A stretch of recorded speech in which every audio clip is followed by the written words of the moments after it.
В Русия вали нефт. И не, това не е метафора. Говоря за истински черен токсичен дъжд, който в момента вали над руския град Туапсе. Жителите снимат как прокарват пръст по покрива и показват черен слой нефт.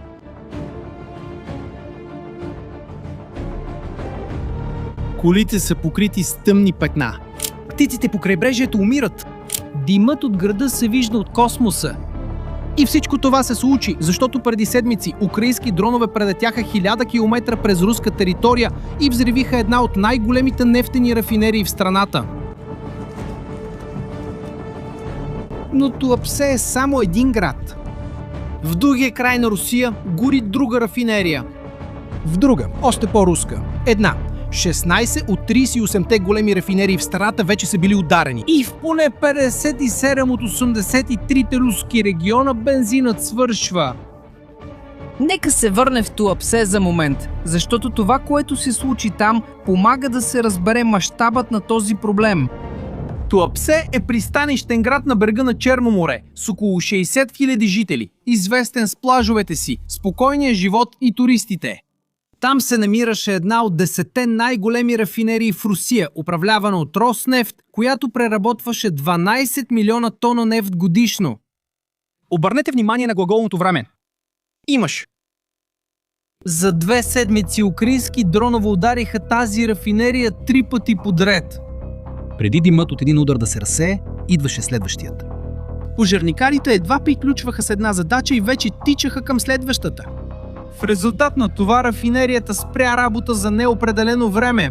24 резервоара за съхранение бяха унищожени. Петролно петно с дължина 7 км се разпространи в Черно море. А местните еколози вече нарекоха случая най-голямата екологична катастрофа в региона през последните години. 24 танка! Наведнъж. И не спря до тук. Димът от пожара в Туапсе беше толкова гъст, че се разпространи по цялото крайбрежие на руското Черноморие. Достигна до Анапа. Достигна до Сочи. Да, Сочи. Курортът, където самият Путин има лятна резиденция, където руската върхушка отива да почива. Въздухът там стана тежък, тъмен, с мирис на изгорял петрол.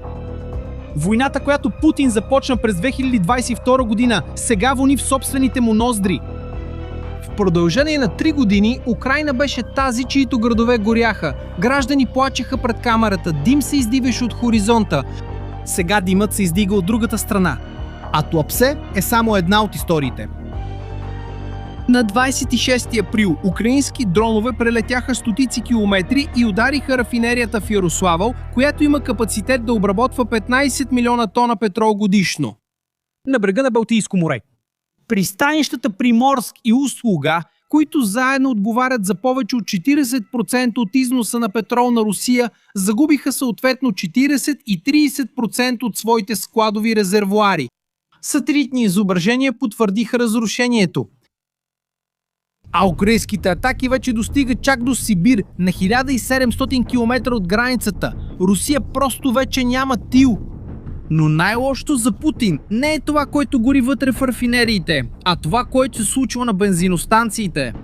Русия обича да се нарича енергийна свръхсила.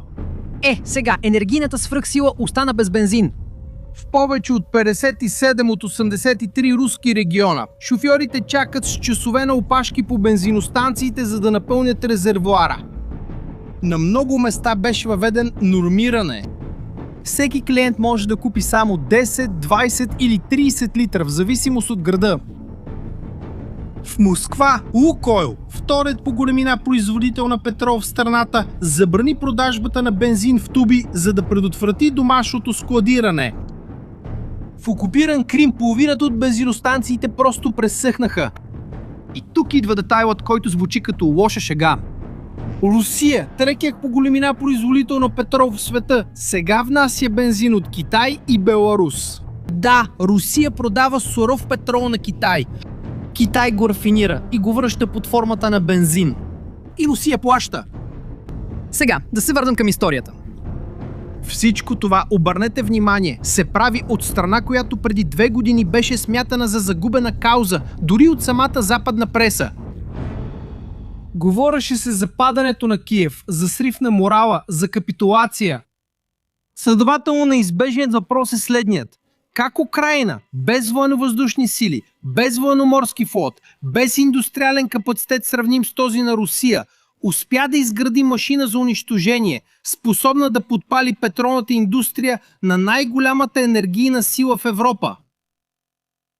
Путин беше сигурен в едно, че гигантските размери на Русия с нейните 17 милиона квадратни километра ще служат като щит, че сърцето на петролната индустрия, дълбоко във вътрешността на територията, винаги ще бъде недостъпно. Това беше основният му залог. И точно този залог Украйна провали. Домовете, които правят всичко това, не са обикновени. Всеки има собствена идентичност, собствен профил и любопитна история зад себе си. Първият от тях се казва Люти, украинска дума, която означава свиреп или яростен. Украинците нарекоха този дрон бедняшкия Томахолк, защото върши това, като върши една американска крилата ракета за $3 милиона, но струва около 200 хиляди. Има обсек от над 1000 км и носи бойна глава до 75 кг. И беше проектиран като директен отговор на иранския дрон Шахет, който Русия внася, за да атакува Украйна. Вторият е Бобър, което на украински означава бобър. Този вече е летял чак до Москва и поразява цели на разстояние до 800 км. Но звездата на шоуто, дрона, който наистина променя тази война, носи простото име FP-1. И тук историята става наистина абсурдна. FP-1 е направен основно от шперплат. Струва $55 000 за бройка. Украйна произвежда 100 от тях на ден. 100 на ден, всеки ден. И то отговоря за около 60% от всички украински удари в дълбочина вътре в Русия. Дрон от дърво, по-евтин от употребявана кола, отпалва петролната индустрия на една свръхсила. И точно тук математиката започва да пречупва Путин. Помислете заедно с мен. Всеки FP дрон струва $55 000. Всеки руски зенитна ракета от системата С-400, която Путин използва, за да се опита да свали тези дронове, струва около $1 милион. Само за една нощ, наскоро, на 28 април, Русия заяви, че е свалила 186 украински дрона. Направете сметката. Ако всяко прихващане е изразходвало една ракета С-400, Русия е похарчила само за една нощ $186 милиона, за да се защити. Украйна от своя страна е похарчила около 10 милиона. И въпреки това няколко дрона са преминали. Рафинерията в Туапсе отново се запали. Това е уравнението, което разбива Кремъл. За всеки дърбен дрон, който Путин трябва да свали, той трябва да изразходва изключително скъпи ракети, които отнемат месеци за производство в фабрики в Русия, които също вече са били атакувани. И сякаш това не е достатъчно, украинската стратегия не е просто да унищожава, а да го държи унищожено. Рафинерията във Волгоград, например, вече беше ударена 5 пъти за 2 месеца. Всеки път, когато руснаците притучат ремонта, следва следващата атака. Путин стигна до там, че изпрати резервисти от армията с пушка в ръка да пазят рафинериите от дронове, които летят на стотици метри височина. Представете си сцената. Руски войник с пушка на земята. Чакаш дрон да прелети горе в небето. Намираме се в 2026 година. Не през 1944.